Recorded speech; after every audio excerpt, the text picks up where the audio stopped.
अच्छा, तहसीलदार के अलावा भी तहसील में बहुत सारे अधिकारी कर्मचारी होते हैं, उनके बारे में हमें बताइए और उनके पदों के अनुसार उनका क्या दायित्व है जनता के लिए, हमारे दर्शकों को बताइए। बहुत बहुत धन्यवाद सिद्धेश्वर शर्मा जी। जैसा कि आपने बहुत ही बेहतरीन प्रश्न ये पूछा है कि तहसील में संबंधित कौन कौन से अधिकारी होते हैं और उनका कार्य क्या होता है। तो ध्यान दीजिएगा कि तहसील में मुख्य रूप से उपजिलाधिकारी, उपजिलाधिकारी न्यायिक, तहसीलदार, तहसीलदार न्यायिक, नायब तहसीलदार, नायब तहसीलदार न्यायिक, राजस्व निरीक्षक और लेखपाल, ये पद होते हैं मुख्यतः। और अधिष्ठान आर के तमाम मुख्यतः संबंधित पटल के और भी होते हैं, पेशकार वगैरह और कर्मचारी। लेकिन प्रमुखतः मुख्य रूप से देखा जाए तो चूँकि हम पिछले वीडियो में या पिछले में आपको बता दिया गया है कि तहसीलदार जो होते हैं उत्तर प्रदेश राजस्व संहिता की धारा 14 से संबंधित है।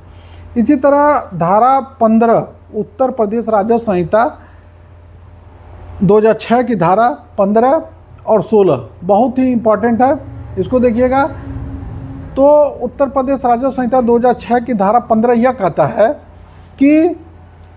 नायब तहसीलदार और नायब तहसीलदार न्यायिक, नायब तहसीलदार, तो नायब तहसीलदार जो का तात्पर्य है कि राज्य सरकार प्रत्येक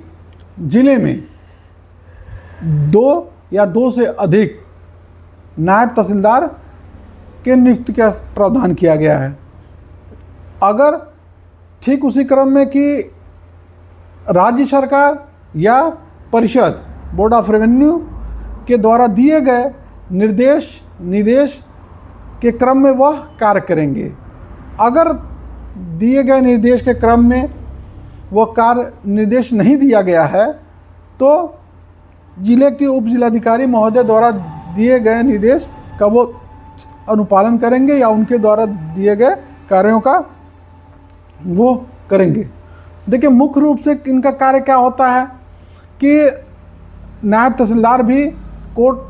का संचालन करते हैं, उनके यहाँ कोर्ट चलता है, वो भी मजिस्ट्रेट के पावर रख के वो अपना कार्य देखते हैं। कार्यों का वितरण अलग अलग तरीके से हुआ रहता है, जिसमें ग्राम सभा संबंधित, धारा 34 संबंधित और अनेक ऐसे वादों को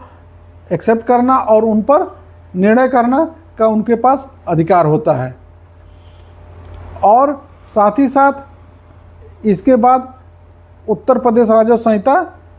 2006 के अंतर्गत धारा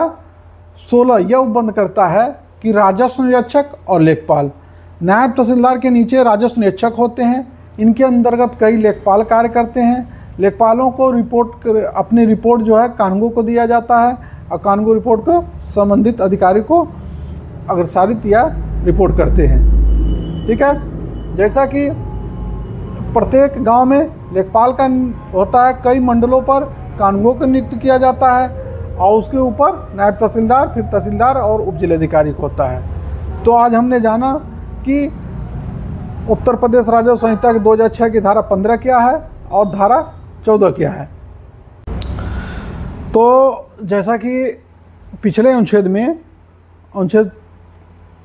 में तमाम चीज़ें बताया गया कि कौन किस पद पे है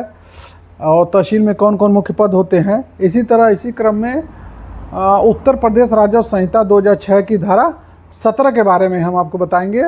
देखिए, अनुच्छेद 17 यह उपबंध करता है कि पदों का समुचित व्यवस्था, एक क्रम से व्यवस्थाएं जो की गई हैं उसके बारे में बात किया गया है। और उसके साथ ही अनुच्छेद 18 यह कहता है कि धन, सरकारी पत्र या संपत्ति के वसूली के संबंध में कार्य की बात की गई है। इस पर भी ध्यान दीजिएगा कि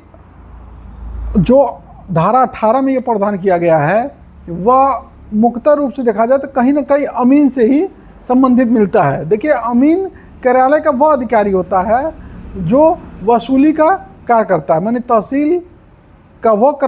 कर्मचारी है जो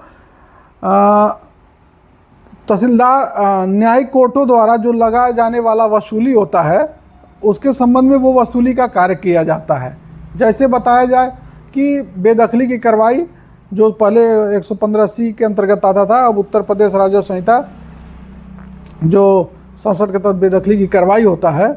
उसमें जो किसी भी सरकारी संपत्ति पर जो भी अतिक्रमण किया जाता है तो उसमें 2 प्रावधान है, 3 प्रावधान मुख्य रूप से है कि या तो उसके ऊपर FIR होता है लोक संपत्ति क्षति निवारण आर्टिकल 325 के अंतर्गत और संबंधित थाने में, और साथ ही उसके साथ साथ कि उसके ऊपर बेदखली की कार्रवाई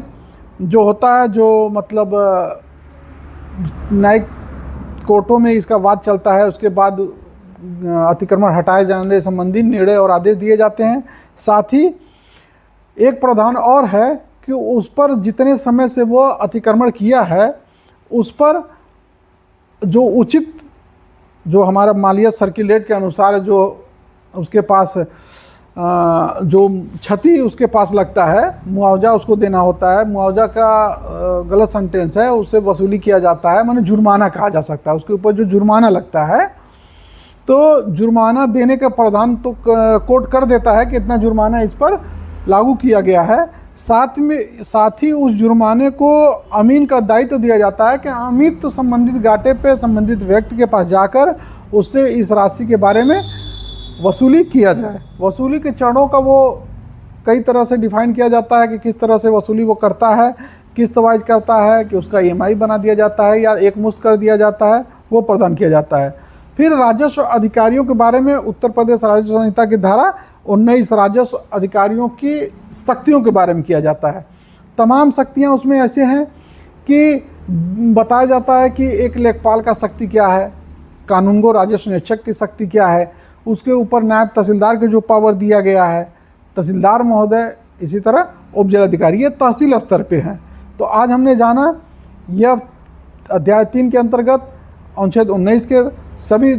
धाराओं के बारे में विस्तृत रूप से जाना, उसके पद के बारे में जाना, उसका क्या क्या कार्य है, क्या क्या शक्तियां हैं, क्या क्या दायित्व है, उसके बारे में जाना। इसी तरह हम लोग अगली कड़ी में अगला पूरा विस्तृत रूप से अध्याय 4 के बारे में